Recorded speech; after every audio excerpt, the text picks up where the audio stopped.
পর্যায় সারণীর 18 নম্বর গ্রুপের মৌলগুলি হলো হিলিয়াম, নিয়ন, আর্গন, ক্রিপ্টন, জেনন এবং রেডন।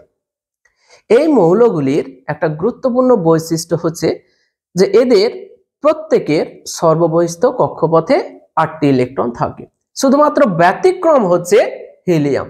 এই হিলিয়ামের সর্ববহিস্থ কক্ষপথে মাত্র 2টি ইলেকট্রন থাকে। সেটা লিখেছি, দেখো 18 নম্বর গ্রুপ মৌলগুলো হচ্ছে হিলিয়াম, নিয়ন, আর্গন, ক্রিপ্টন, জেনন, রেডন। এই হিলিয়ামের সর্ববহিস্থ কক্ষপথে 2টি ইলেকট্রন থাকে এবং বাকি মৌলগুলির সর্ববহিস্থ কক্ষে 8টি ইলেকট্রন থাকে।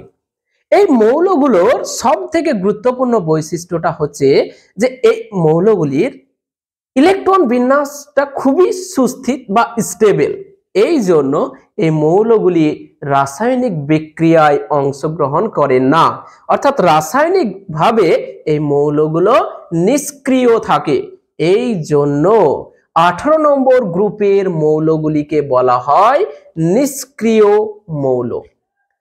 এই মৌলগুলির আর একটা গুরুত্বপূর্ণ বৈশিষ্ট্য হচ্ছে যে এই মৌলগুলিকে প্রকৃতিতে খুবই কম পরিমাণে পাওয়া যায়, অর্থাৎ এই মৌলগুলো হচ্ছে বিরল, রেয়ার।